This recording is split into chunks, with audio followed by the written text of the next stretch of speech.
കഥകൾ അതിമോഹനം. തുഞ്ചത്ത് രാമാനുജൻ എഴുത്തച്ഛൻ. ആശയം: ശ്രീ മഹാഭാരതം കിളിപ്പാട്ടിലെ ദ്രോണപർവ്വത്തിൽ നിന്നുള്ള ഭാഗമാണിത്. കുരുക്ഷേത്ര യുദ്ധത്തിന്റെ 11ാം ദിവസം ഭീഷ്മർ ശരശയ്യയിൽ വീണതിനെ തുടർന്ന് കൗരവപ്പട അനാഥമായി. ഈ സന്ദർഭത്തിൽ ദുര്യോധനൻ സ്നേഹത്തോടെ കർണനോട് സേനാപതിയാകാൻ ആവശ്യപ്പെടുന്നു. എന്നാൽ ഗുരുവായ ദ്രോണാചാര്യർ ഇരിക്കുമ്പോൾ താൻ ആ സ്ഥാനം ഏറ്റെടുക്കുന്നത് ശരിയല്ലെന്നും താൻ ആരെയും പ്രീതിപ്പെടുത്താൻ വേണ്ടി സംസാരിക്കില്ലെന്നും കർണൻ മറുപടി നൽകുന്നു. കർണന്റെ നിർദ്ദേശപ്രകാരം ദുര്യോധനൻ ദ്രോണാചാര്യരെ സേനാപതിയായി അഭിഷേകം ചെയ്യുന്നതാണ് ഈ കവിതയുടെ സാരം. കവിതയുടെ തുടക്കത്തിൽ പഞ്ചവർണ്ണക്കിളിയോട് കഥ പറയാൻ ആവശ്യപ്പെടുന്ന കവി കിളിക്ക് കഴിക്കാൻ മധുരപലഹാരങ്ങളും പാനീയങ്ങളും ഒരുക്കി വെച്ചിട്ടുള്ളതായി വർണ്ണിക്കുന്നു. പിരിച്ചെഴുതുക: കഥകൾ അതിമോഹനം, കഥകൾ അധികം മോഹനം. തെളിഞ്ഞൻ, തെളിഞ്ഞ് അധികം എൻ. കുറുക്കിക്കൊഴുത്ത, കുറുക്കി അധികം കൊഴുത്ത. വിഗ്രഹിക്കാനുള്ള പദങ്ങൾ: പഞ്ചവർണ്ണക്കിളി, 5 വർണ്ണങ്ങളോട് കൂടിയ കിളി. ഭരദ്വാജനന്ദനൻ, ഭരദ്വാജന്റെ നന്ദനൻ, അതായത് പുത്രൻ. അരിനിവഹം, അരികളുടെ അഥവാ ശത്രുക്കളുടെ നിവഹം. നിവഹം എന്നാൽ കൂട്ടം. ശരശയനം, ശരങ്ങൾ അതായത് അമ്പുകൾ കൊണ്ടുള്ള ശയനം. ശയനം അർത്ഥം കിടക്ക. 1 മാർക്കിൻ്റെ ചോദ്യങ്ങൾ: കഥകൾ അതിമോഹനം എന്ന പാഠഭാഗത്തിൻ്റെ കർത്താവാര്? തുഞ്ചത്ത് രാമാനുജൻ എഴുത്തച്ഛൻ. 2. ഈ കവിത ഏത് കൃതിയിൽ നിന്നുള്ളതാണ്? ശ്രീ മഹാഭാരതം കിളിപ്പാട്ടിലെ ദ്രോണപർവം. ഭീഷ്മർ യുദ്ധക്കളത്തിൽ എവിടെയാണ് വീണത്? ശരശയനത്തിന്മേൽ, അതായത് ശരശയ്യയിൽ. സേനാപതിയാകാനുള്ള ദുര്യോധനന്റെ ആവശ്യം കർണൻ നിരസിക്കാൻ കാരണമെന്ത്? ആചാര്യനായ ദ്രോണർ യുദ്ധക്കളത്തിൽ ഇരിക്കുമ്പോൾ താൻ സേനാപതിയാകുന്നത് ഉചിതമല്ലെന്ന് കർണൻ കരുതി. ഗുരുവിനോടുള്ള ബഹുമാനവും യുദ്ധനീതിയും മുൻനിർത്തിയാണ് കർണൻ ഇങ്ങനെയൊരു നിലപാട് സ്വീകരിച്ചത്. 5. കവിതയുടെ തുടക്കത്തിൽ കിളിക്ക് നൽകുന്ന വിശിഷ്ട ഭോജ്യങ്ങളെക്കുറിച്ച് വിവരിക്കുക. മനസ്സ് തെളിഞ്ഞ് കുറുക്കിയ പാൽ, പഞ്ചസാര പൊടി ചേർത്ത് കുഴമ്പാക്കിയത്, തിരുമ്മി ഉടച്ച കദളിപ്പഴം, തേൻ, ശർക്കര എന്നിവ വെള്ളിത്തെളികയിൽ ഒരുക്കി വച്ചിരിക്കുന്നു. ദാഹമുണ്ടെങ്കിൽ കുടിക്കാൻ നീലക്കരിമ്പിൻ നീര്, ഇളനീർ, പാൽ, തേൻ എന്നിവയും നൽകുന്നു. മധുരതരമായ കഥകൾ പറയാൻ കിളിയെ സജ്ജമാക്കാനാണ് ഈ വർണ്ണന ഉപയോഗിച്ചിരിക്കുന്നത്. 6. കഥകൾ അതിമോഹനം എന്ന കവിതയിലെ കർണന്റെ സ്വഭാവ സവിശേഷതകൾ വിശകലനം ചെയ്യുക. എഴുത്തച്ഛൻ്റെ ശ്രീ മഹാഭാരതം കിളിപ്പാട്ടിലെ ദ്രോണപർവത്തിൽ ഉൾപ്പെട്ട കഥകൾ അതിമോഹനം എന്ന പാഠഭാഗത്ത് കർണന്റെ ഉദാത്തമായ സ്വഭാവ സവിശേഷതകളാണ് തെളിയുന്നത്. മഹാഭാരത യുദ്ധത്തിൽ ഭീഷ്മർ വീണതിന് ശേഷം ദുര്യോധനൻ കർണനോട് സേനാപതിയാകാൻ ആവശ്യപ്പെടുന്ന സന്ദർഭത്തിലാണ് കർണന്റെ വ്യക്തിത്വം വെളിപ്പെടുന്നത്. ഇതിലെ പ്രധാന സവിശേഷതകൾ താഴെ പറയുന്നവയാണ്. 1. സത്യസന്ധതയും നേർക്ക് നേരെയുള്ള സംസാരവും. കർണൻ ആരോടും മുഖസ്തുതി പറയുന്നവനല്ല എന്ന് കവിതയിൽ വ്യക്തമാക്കുന്നു. കർണസുഖം ഞാൻ പറകയിലാരോടും എന്ന അദ്ദേഹത്തിൻ്റെ വാക്കുകൾ കേൾക്കുന്നവർക്ക് ഇമ്പമുള്ളതോ അല്ലെങ്കിൽ അവരെ പ്രീതിപ്പെടുത്തുന്നതോ ആയ പാഴ്വാക്കുകളോ നുണയോ അദ്ദേഹം പറയില്ല എന്നതിന് തെളിവാണ്. സത്യം എന്താണോ അത് തുറന്നു പറയാനുള്ള ആർജവം അദ്ദേഹം പ്രകടിപ്പിക്കുന്നു. ഗുരുഭക്തിയും വിനയവും. ആചാര്യനായ ദ്രോണർ യുദ്ധഭൂമിയിലിരിക്കുമ്പോൾ താൻ സേനാപതിയാകുന്നത് ഉചിതമല്ലെന്ന് കർണൻ വിശ്വസിക്കുന്നു. ഭരദ്വാജപുത്രനായ ദ്രോണർ യോദ്ധാക്കളിൽ അതിശക്തനും പ്രബലനുമാണെന്ന് അദ്ദേഹം തിരിച്ചറിയുന്നു. ഗുരുവിനുള്ള മുൻഗണന വകവെച്ചു കൊടുക്കുന്നതിലൂടെ കർണന്റെ നീതിബോധവും വിനയവുമാണ് ഇവിടെ തെളിയുന്നത്. അചഞ്ചലമായ സൗഹൃദവും നന്ദിയും. തന്നെ അംഗരാജാവായി അഭിഷേകം ചെയ്ത് ആത്മാഭിമാനം വീണ്ടെടുത്തു നൽകിയ ദുര്യോധനനോട് കർണന് അടങ്ങാത്ത നന്ദിയും കൂറുമുണ്ട്. യുദ്ധം കൗരവർക്ക് പ്രതികൂലമായിട്ടും ദുര്യോധനന്റെ കപ്പൽ നടുക്കടലിലാണെന്ന് അറിഞ്ഞിട്ടും അദ്ദേഹത്തെ കൈവിടാൻ കർണൻ തയ്യാറല്ല. തൻ്റെ ജീവൻ നൽകേണ്ടി വന്നാലും ആ സൗഹൃദം സംരക്ഷിക്കുമെന്ന് കർണൻ പ്രഖ്യാപിക്കുന്നു. അസാമാന്യമായ വീര്യം. കവിതയിൽ കർണനെ വൻപൻ, അതായത് വീരൻ എന്നാണ് കവി വിശേഷിപ്പിക്കുന്നത്. അർജുനനോളം തന്നെ പോന്ന വില്ലാളിയും ഭീമനെ വെല്ലുന്ന കായിക ബലവുമുള്ള മഹാജ്ഞാനിയായ ഒരു പോരാളിയായാണ് കർണൻ ചിത്രീകരിക്കപ്പെടുന്നത്. ദാനശീലം. തൻ്റെ രക്ഷാകവചമായ കവചകുണ്ടലങ്ങൾ പോലും ഇന്ദ്രന് ദാനം നൽകിയ കർണൻ്റെ ത്യാഗമനോഭാവം ഇതിഹാസ പ്രസിദ്ധമാണ്.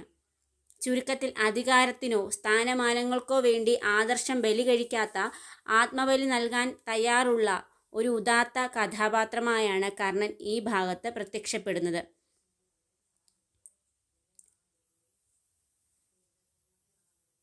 സവിശേഷ പ്രയോഗങ്ങളുടെയും വർണ്ണനകളുടെയും വിശകലനം. ചെവി രണ്ടും കുളിർക്ക പറക നീ എന്നതുകൊണ്ട് അർത്ഥമാക്കുന്നത് കഥ കേൾക്കുമ്പോൾ ഉണ്ടാകുന്ന മാനസികമായ ആനന്ദത്തെയാണ് ഈ പ്രയോഗം സൂചിപ്പിക്കുന്നത്. കർണസുഖം ഞാൻ പറകയില്ല എന്ന് പറയുന്നതിലൂടെ കേൾക്കുന്നവർക്ക് താൽക്കാലികമായി സന്തോഷം നൽകുന്ന പാഴ്വാക്കുകളോ നുണയോ പറയില്ല എന്ന കർണൻ്റെ സ്വഭാവദാർഢ്യത്തെ ഇത് കാണിക്കുന്നു. കനക്കെ ചുരുക്കി ഞാൻ.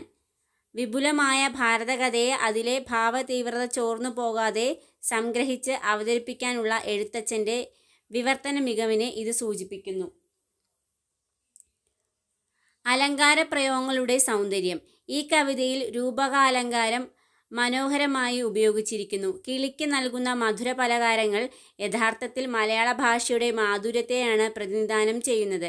കൂടാതെ എഴുത്തച്ഛൻ്റെ കൃതികളിലെ സവിശേഷതയായ ദ്വിതീയാക്ഷരപ്രാസം, അതായത് രണ്ടാമത്തെ അക്ഷരം ആവർത്തിച്ചു വരുന്നത് കവിതയ്ക്ക് സംഗീതാത്മകത നൽകുന്നു. ആസ്വാദനക്കുറിപ്പ്.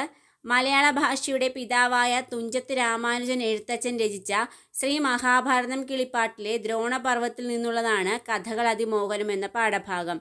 മലയാളത്തിലെ കിളിപ്പാട്ട് പ്രസ്ഥാനത്തിൻ്റെ ഉപജ്ഞാതാവായ എഴുത്തച്ഛൻ കിളിയെക്കൊണ്ട് കഥ പറയിക്കുന്ന സവിശേഷമായ കാവ്യശൈലിയിലൂടെയാണ് ഈ ഭാഗം അവതരിപ്പിച്ചിരിക്കുന്നത്.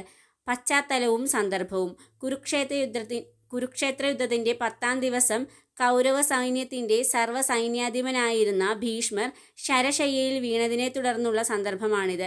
സൈന്യത്തിൻ്റെ നേതൃത്വം ഏറ്റെടുക്കാൻ മറ്റൊരാളെ കണ്ടെത്തേണ്ട അവസ്ഥയിൽ ദുര്യോധനൻ കർണനെ സമീപിക്കുന്നതും എന്നാൽ കർണൻ ആചാര്യനായ ദ്രോണരെ ആ പദവിയിലേക്ക് നിർദ്ദേശിക്കുന്നതുമാണ് ഇതിലെ പ്രതിപാദ്യ വിഷയം.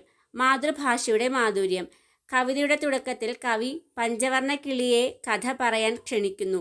കിളിക്ക് കഴിക്കാനായി കുറുക്കിയ പാൽ, പഞ്ചസാര, കദളിപ്പഴം, തേൻ, ശർക്കര എന്നിവ ചേർത്ത വിശിഷ്ടമായ വിഭവങ്ങളും ദാഹമകറ്റാൻ കരിമ്പിൻ നീരും ഇളനീരും വെള്ളിത്തളികയിൽ ഒരുക്കി വയ്ക്കുന്നു. ഇത് പദാർത്ഥങ്ങൾ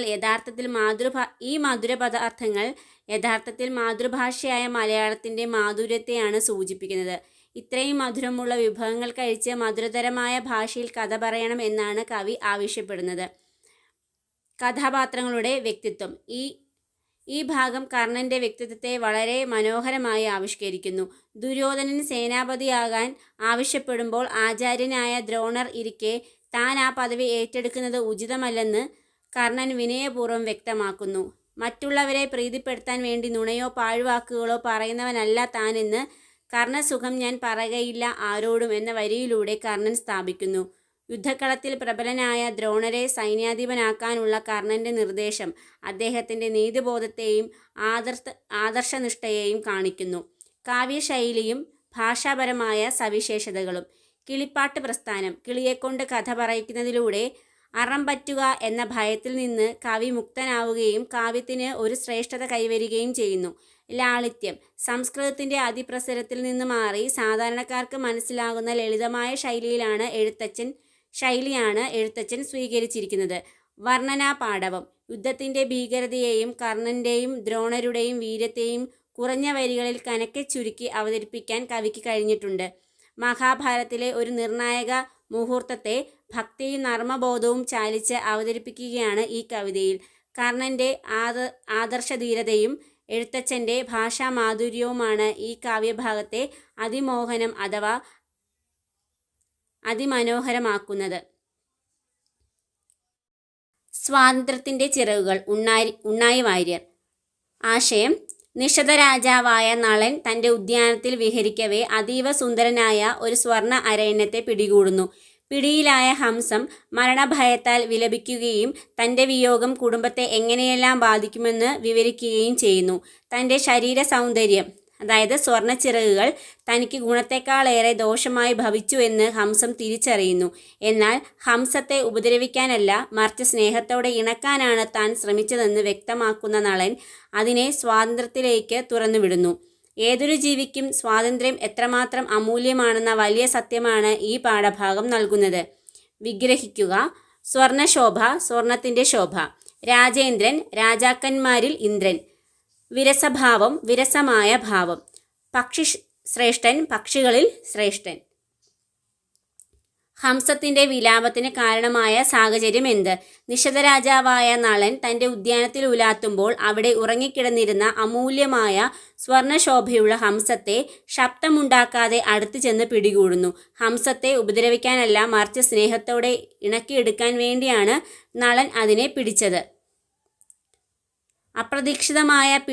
അപ്രതീക്ഷിതമായി പിടിയിലായ ഹംസം രാജാവ് തന്നെ ചതിച്ചു കൊല്ലാൻ ഭാവിക്കുകയാണെന്ന് കരുതി കടുത്ത ദുഃഖത്തോടെയും ആർക്കും ദയ തോന്നുന്ന വിധത്തിലും കരയാൻ തുടങ്ങുന്നു. തൻ്റെ വിയോഗം കുടുംബത്തെ എങ്ങനെയെല്ലാം ബാധിക്കുമെന്ന് ഓർത്താണ് ഹംസം പ്രധാനമായും വിലപിക്കുന്നത്. തൻ്റെ പിതാവ് മരിച്ചുപോയെന്നും താൻ ഏകപുത്രനാണെന്നും ഹംസം പറയുന്നു. താൻ മരിച്ചാൽ തൻ്റെ അമ്മ നിരാലംബയാകുമെന്നും അത് അമ്മയുടെ അന്ത്യത്തിന് കാരണമാകുമെന്നും ഹംസം ഭയപ്പെടുന്നു. ഹംസത്തിൻ്റെ ഭാര്യ പ്രസവിച്ച് അധികം നാൾ ആയിട്ടില്ലാത്തവളാണ്. തൻ്റെ ഭർത്താവ് കൊല്ലപ്പെട്ടു എന്നറിഞ്ഞാൽ അവൾ അതിദുഃഖത്താൽ പ്രാണൻ വെടിയുമെന്നും അങ്ങനെയുണ്ടായാൽ തൻ്റെ വംശം തന്നെ അറുതി വന്ന് നശിക്കുമെന്നും ഹംസം നളനോട് സങ്കടപ്പെടുന്നു. തൻ്റെ ശരീരത്തിലെ മനോഹരമായ സ്വർണ്ണച്ചിറകുകൾ കണ്ട് കൊതി പൂണ്ടാണ് രാജാവ് തന്നെ പിടികൂടിയതെന്ന് ഹംസം വിചാരിക്കുന്നു. മറ്റുള്ളവരിൽ നിന്ന് തന്നെ വ്യത്യസ്തനാക്കുന്ന തൻ്റെ ശരീര സൗന്ദര്യം, അതായത് ഹംസത്തിൻ്റെ ഗുണം, തനിക്ക് തന്നെ ദോഷമായി ഭവിച്ചല്ലോ എന്നാണ് ഹംസം വിലപിക്കുന്നത്. ചുരുക്കത്തിൽ തൻ്റെ അപ്രതീക്ഷിത ബന്ധനവും അതുകൊണ്ടുണ്ടാകാൻ പോകുന്ന കുടുംബത്തിൻ്റെ തകർച്ചയും വംശനാശവുമാണ് ഹംസത്തിൻ്റെ വിലാപത്തിന് കാരണമായ സാഹചര്യങ്ങൾ. ഗുണവും അനവധി ദോഷമായതു. ഹംസം ഇങ്ങനെ പറയാൻ കാരണമെന്ത്? മറ്റുള്ള അരയന്നങ്ങളിൽ നിന്ന് ഹംസത്തെ വ്യത്യസ്തനാക്കുന്നത് അതിൻ്റെ അമൂല്യമായ സ്വർണ്ണശോഭയുള്ള ശരീരവും ചിറകുകളുമാണ്. ഈ ശരീര സൗന്ദര്യമാണ് ഹംസത്തിൻ്റെ ഏറ്റവും വലിയ ഗുണമായി കരുതപ്പെടുന്നത്. നിഷധരാജാവായ നളൻ അരയന്നത്തെ പിടികൂടാൻ പ്രധാന കാരണം അതിൻ്റെ ഈ അനർഘമായ വർണ്ണത്തോടെയുള്ള താല്പര്യമാണ്. ഹംസത്തിൻ്റെ ശരീരഭംഗി കണ്ടു മോഹിച്ചാണ് നളൻ അതിനെ പിടികൂടിയത്. തൻ്റെ ശരീരത്തിലെ ആരെയും കൊതിപ്പിക്കുന്ന മനോഹരമായ സ്വർണ്ണച്ചിറകുകൾ കണ്ടിട്ടാണ് രാജാവ് തന്നെ പിടികൂടിയതെന്ന് ഹംസം വിചാരിക്കുന്നു.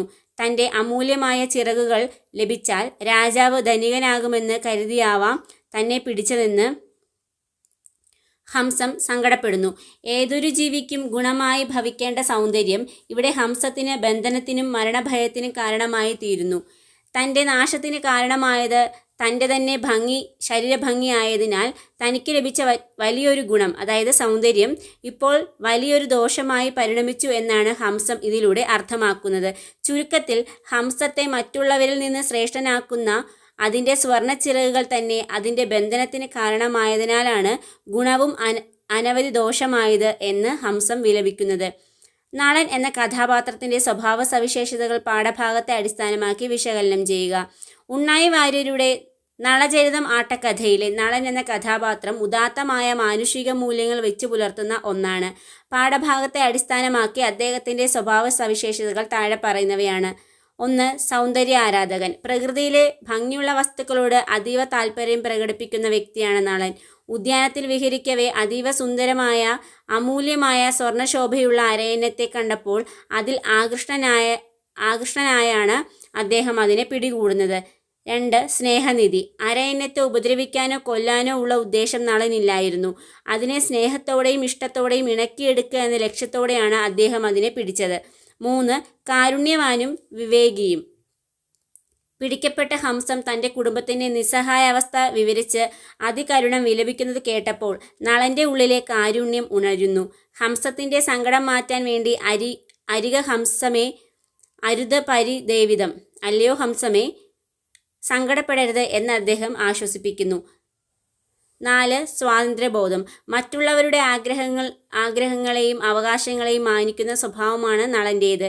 ഹംസത്തിൻ്റെ വിലാപം കേട്ടപ്പോൾ അതിനെ ബന്ധനത്തിൽ വയ്ക്കുന്നത് നീതിയല്ലെന്ന് അദ്ദേഹം തിരിച്ചറിയുകയും പറന്നിച്ചയൊത്ത വഴി ഗച്ഛ നീ, അതായത് നിനക്കിഷ്ടമുള്ള വഴിക്ക് പറന്നു പൊയ്ക്കൊള്ളൂ എന്ന് പറഞ്ഞ് അതിനെ മോചിപ്പിക്കുകയും ചെയ്യുന്നു. 5. മഹത്വമുള്ള രാജാവ്, അതായത് നരവരൻ.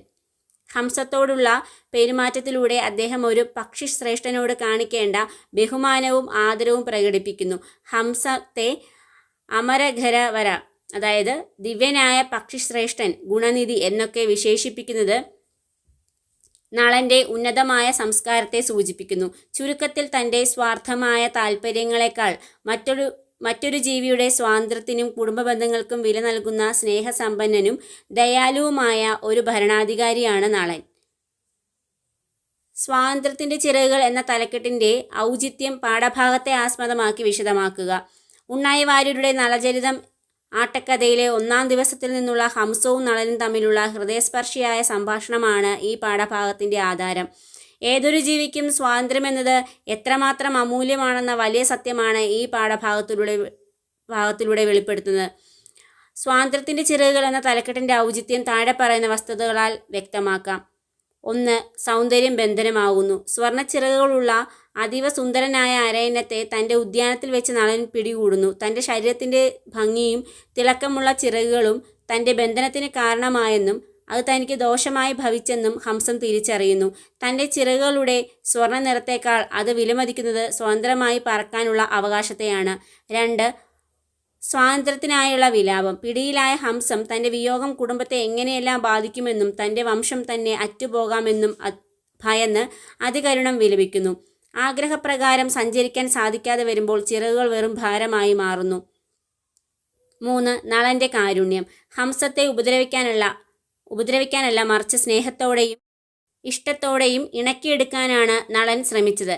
എന്നാൽ ഹംസത്തിൻ്റെ സങ്കടം കണ്ടപ്പോൾ അതിൻ്റെ കുടുംബത്തോടുള്ള ഉത്തരവാദിത്തങ്ങളും സ്വാതന്ത്ര്യത്തിനായുള്ള ദാഹവും തിരിച്ചറിഞ്ഞ നളൻ അതിനെ മോചിപ്പിക്കാൻ തയ്യാറാകുന്നു. മോചനം. പറന്നിച്ചയ്ക്കൊത്ത വഴി ഗച്ഛ നീ, നിനക്കിഷ്ടമുള്ള വഴിക്ക് പറന്നുപോയിക്കൊള്ളുക എന്ന് പറഞ്ഞ് നളൻ ഹംസത്തെ വിട്ടയക്കുമ്പോഴാണ് ബന്ധനത്തിനായിരുന്ന ചിറകുകൾക്ക് യഥാർത്ഥത്തിൽ അർത്ഥമുണ്ടാകുന്നത്. ഇതിലൂടെ നളൻ ഹംസത്തിന് നൽകുന്നത് വെറും മോചനമല്ല, മറിച്ച് അവൻ്റെ ചിറകുകൾക്ക് പറന്നുയരാനുള്ള സ്വാതന്ത്ര്യമാണ്. സാർവലൗകികമായ ആശയം. ബന്ധുരകാഞ്ചന കൂട്ടിലാണെങ്കിലും ബന്ധനം തന്നെ പാരിൽ എന്ന കവിവചനം പോലെ സ്വർണ്ണവർണ്ണമുള്ള ചിറകുകളുണ്ടെങ്കിലും ബന്ധനം ഏതൊരു പക്ഷിയെയും പോലെ ഹംസത്തെയും വേദനിപ്പിക്കുന്നു. ചുരുക്കത്തിൽ തൻ്റെ സ്വാർത്ഥമായ താൽപ്പര്യങ്ങളെക്കാൾ മറ്റൊരു ജീവിയുടെ സ്വാതന്ത്ര്യത്തിന് വില നൽകുന്ന നളൻ്റെ കാരുണ്യവും ബന്ധനത്തിൽ നിന്ന് മോചിതനായി പറന്നുയരുന്ന ഹംസത്തിൻ്റെ അവസ്ഥയും പരിഗണിക്കുമ്പോൾ സ്വാതന്ത്ര്യത്തിൻ്റെ ചിറകുകൾ എന്ന തലക്കെട്ട് തികച്ചും അനുയോജ്യമാണ്. ബന്ധുരകാഞ്ചന കൂട്ടിലാണെങ്കിലും ബന്ധനം തന്നെ പാരിൽ. ഈ വരികളും പാഠഭാഗത്തിൻ്റെ ആശയവും തമ്മിലുള്ള ബന്ധം ചർച്ച ചെയ്യുക. ബന്ധുരകാഞ്ചന കൂട്ടിലാണെങ്കിലും ബന്ധനം തന്നെ പാരിൽ എന്ന മഹാകവി വള്ളത്തോളിൻ്റെ പ്രശസ്തമായ വരികൾ ഏതൊരു ജീവിക്കും സ്വാതന്ത്ര്യം എത്രമാത്രം വിലപ്പെട്ടതാണെന്ന് വ്യക്തമാക്കുന്നു.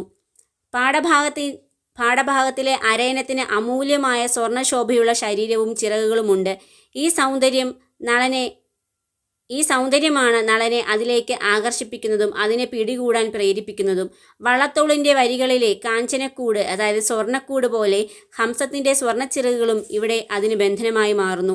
തൻ്റെ ശരീരത്തിലെ ആരെയും കൊതിപ്പിക്കുന്ന സ്വർണ്ണച്ചിറകുകൾ കാരണമാണ് താൻ പിടിക്കപ്പെട്ടതെന്ന് ഹംസം തിരിച്ചറിയുന്നു. മറ്റുള്ളവരിൽ നിന്ന് തന്നെ വ്യത്യസ്തനാക്കുന്ന ഈ വലിയ സൗന്ദര്യം തനിക്ക് വലിയൊരു ദോഷമായി ഭവിച്ചു എന്ന് ഹംസം വിലപിക്കുന്നു. ഗുണവും അനവധി ദോഷമായത്. നളൻ ഹംസത്തെ പിടിച്ചത് ഉപദ്രവിക്കാനല്ല, മറിച്ച് സ്നേഹത്തോടെ ഇണക്കിയെടുക്കാനാണ്. എന്നാൽ പിടികൂടുന്നവൻ്റെ സ്നേഹത്തെക്കാൾ പിടിക്കപ്പെടുന്നവൻ്റെ സ്വാതന്ത്ര്യത്തിനാണ് ഇവിടെ പ്രാധാന്യം. സ്വർണ്ണക്കൂട്ടിലാണെങ്കിലും പക്ഷി ആഗ്രഹിക്കുന്നത് വിശാലമായ നീലാകാശമാണെന്ന സത്യം ഹംസത്തിൻ്റെ വിലാപത്തിലൂടെ കവി വ്യക്തമാക്കുന്നു. ഹംസത്തിൻ്റെ വിലാപം കേട്ട് മനസ്സലിഞ്ഞ നളൻ അതിനെ മോചിപ്പിക്കുന്നു. പറന്നിച്ചയൊത്ത വഴി ഗച്ഛ നീ, നിനക്കിഷ്ടമുള്ള വഴിക്ക് പറന്നുപോയിക്കൊള്ളൂ എന്ന് നളൻ പറയുമ്പോഴാണ് ബന്ധനത്തിലായിരുന്ന ചിറകുകൾക്ക് സ്വാതന്ത്ര്യം ലഭിക്കുന്നത്. ഇതിലൂടെ സ്വാതന്ത്ര്യം എന്നത് പക്ഷിക്ക് മാത്രമല്ല സർവ്വജീവജാലങ്ങൾക്കും ആവശ്യം വേണ്ട ഒന്നാണെന്ന വള്ളത്തോളിൻ്റെ സന്ദേശം തന്നെയാണ് ഉണ്ണായി വാര്യരും നൽകുന്നത്. ചുരുക്കത്തിൽ ഭൗതികമായ എത്ര വലിയ നേട്ടങ്ങളെക്കാളും അമൂല്യമാണ് ഒരു ജീവിയുടെ സ്വാതന്ത്ര്യമെന്ന വലിയ സത്യമാണ് ഈ വരികളെ പാഠഭാഗവുമായി ബന്ധിപ്പിക്കുന്നത്. സ്വാതന്ത്ര്യബോധവും സ്നേഹവും നളചരിതം ആട്ടക്കഥാഭാഗത്ത് എങ്ങനെ ആവിഷ്കരിച്ചിരിക്കുന്നു എന്ന് വിശദമാക്കുക. ഉണ്ണായി വാര്യരുടെ നളചരിതം ആട്ടക്കഥയിലെ സ്വാതന്ത്ര്യത്തിൻ്റെ ചിറകുകൾ എന്ന പാഠഭാഗത്ത് സ്നേഹവും സ്വാതന്ത്ര്യബോധവും അത്യന്തം ഹൃദ്യമായി ആവിഷ്കരിച്ചിരിക്കുന്നു.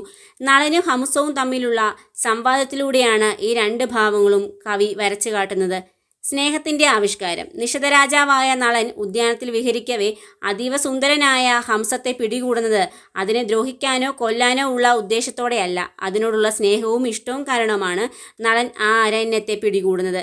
നിങ്ങൾ സ്നേഹമേ വിഹിതം എന്ന് നളൻ വ്യക്തമാക്കുന്നതിലൂടെ തൻ്റെ പ്രവൃത്തിക്ക് പിന്നിൽ സ്നേഹമാണെന്ന് അദ്ദേഹം സാക്ഷ്യപ്പെടുത്തുന്നു. താൻ പിടിയിലായപ്പോൾ തൻ്റെ ജീവനേക്കാൾ ഉപരിയായി തൻ്റെ കുടുംബത്തെക്കുറിച്ചാണ് ഹംസം ചിന്തിക്കുന്നത്. മരിച്ചുപോയ അച്ഛൻ, ഏകമകനായ തന്നെ ആശ്രയിച്ചു കഴിയുന്ന അമ്മ, പ്രസവിച്ച് അധികം നാളാകാത്ത പ്രാണപ്രിയയായ ഭാര്യ എന്നിവരുടെ അവസ്ഥയോർത്ത് ഹംസം വിലപിക്കുന്നു. തൻ്റെ വിയോഗത്തോടെ തൻ്റെ കുലം തന്നെ നശിച്ചു പോകുമെന്ന് ഹംസം സങ്കടപ്പെടുന്നത് കുടുംബത്തോടുള്ള തീവ്രമായ അനുരാഗം വെളിപ്പെടുത്തുന്നു.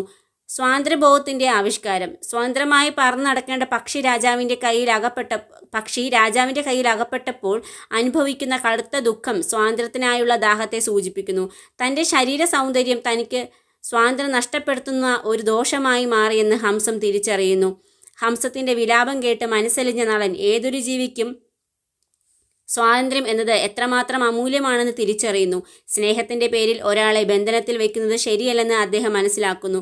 പറന്നിച്ചയ്ക്കൊത്ത വഴി ഗച്ഛ നീ എന്ന് പറഞ്ഞ് നളൻ ഹംസത്തെ മോചിപ്പിക്കുന്നത് സ്വാതന്ത്ര്യബോധത്തിൻ്റെ ഉദാത്തമായ മാതൃകയാണ്. സ്വാതന്ത്ര്യം എന്നത് പക്ഷിക്ക് മാത്രമല്ല സർവ്വജീവജാലങ്ങൾക്കും ആവശ്യം വേണ്ട ഒന്നാണെന്ന ദർശനം ഇവിടെ പ്രകടമാകുന്നു. ചുരുക്കത്തിൽ, തൻ്റെ സ്വാർത്ഥമായ സ്നേഹത്തെക്കാൾ മറ്റൊരാളുടെ സ്വാതന്ത്ര്യത്തിന് വില നൽകുന്നതിലൂടെയാണ് യഥാർത്ഥ സ്നേഹം പൂർണ്ണമാകുന്നത് എന്ന വലിയ സത്യമാണ് ഈ പാഠഭാഗം പങ്കുവയ്ക്കുന്നത്.